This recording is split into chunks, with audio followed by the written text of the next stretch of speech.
6 minutes de terreur. La chute du vol 302 d'Ethiopian Airlines. Le soleil se levait à peine sur Addis Abeba. Le vol 302 d'Ethiopian Airlines, un Boeing 737 MAX, était prêt à décoller. Destination: Nairobi, Kenya. À bord se trouvaient 157 âmes, ignorant toutes qu'elles embarquaient pour un voyage qui se terminerait par une tragédie inimaginable. Ce n'était pas un vol semé d'embûches, c'était un départ de routine transformé en un terrifiant combat de 6 minutes pour la survie. À 8h38, l'avion a décollé de la piste, s'élevant dans le ciel clair du matin. Les passagers étaient confortablement installés, ignorant ce qui allait se passer. Les premières minutes se sont déroulées sans incident. L'avion semblait voler sans problème, et tout le monde à bord se sentait en sécurité. Mais bientôt, l'enregistreur de données de vol a commencé à raconter une histoire différente. Les instruments ont montré des lectures fluctuantes, signalant un problème potentiel. Le nez de l'avion a commencé à piquer à plusieurs reprises, un écho effrayant de la catastrophe du vol 610 de Lion Air, quelques mois plus tôt. Les pilotes ont tenté de corriger la trajectoire. C'était la première indication que quelque chose n'allait pas. Les expressions des pilotes sont devenues de plus en plus inquiètes. À l'insu des pilotes, un système conçu pour empêcher les décrochages, le système d'augmentation des caractéristiques de manœuvre, MCAS, avait été activé par des données erronées provenant d'un seul capteur. Ce capteur défectueux a déclenché une série d'événements tragiques. Ce système, conçu comme une fonction de sécurité, allait devenir une force mortelle, forçant l'avion à plonger sans relâche. Les alarmes ont commencé à retentir dans le cockpit, ajoutant à la panique. Dans une situation critique, chaque seconde compte. Les pilotes, tous deux des aviateurs expérimentés, se sont battus vaillamment pour reprendre le contrôle.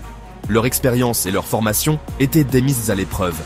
Ils ont suivi les procédures d'urgence, essayant désespérément d'arracher l'avion à l'emprise du système défectueux. Chaque action était cruciale. Leur lutte s'est déroulée dans le cockpit, une bataille désespérée contre un ennemi invisible. Les alarmes retentissaient sans cesse. La colonne de commande vibrait violemment, avertissant d'un décrochage imminent. Les pilotes ressentaient chaque vibration. Malgré leurs efforts, la situation s'est aggravée. Les systèmes semblaient se retourner contre eux. Le MCAS, recevant des données erronées d'un capteur d'angle d'attaque défectueux, a poussé à plusieurs reprises le nez de l'avion vers le bas. Une lutte incessante contre la technologie.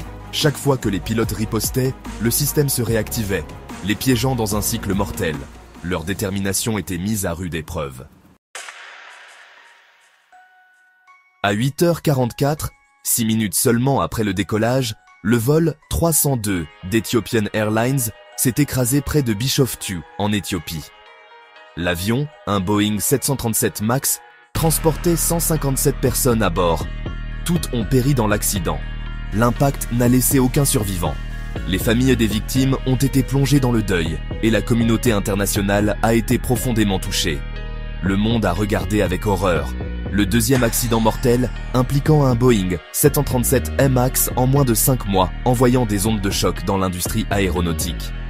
Les médias du monde entier ont couvert l'événement en détail, soulignant les préoccupations croissantes concernant la sécurité de l'avion. La tragédie a entraîné l'immobilisation au sol du 737 MAX dans le monde entier.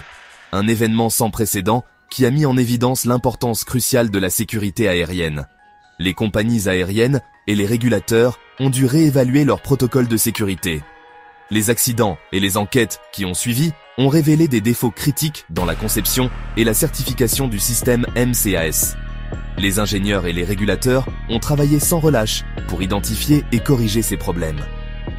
Cette tragédie a servi de rappel brutal que même à l'ère de l'aviation moderne, la sécurité ne peut jamais être tenue pour acquise. Les leçons tirées de ces événements ont conduit à des améliorations significatives dans les normes de sécurité aérienne, garantissant que de telles catastrophes ne se reproduisent plus. Si cette vidéo vous a touché, n'hésitez pas à vous abonner à notre chaîne pour suivre les prochaines vidéos de notre série de documentaires sur les tragédies aériennes. Votre soutien nous est précieux pour continuer à explorer ces événements marquants.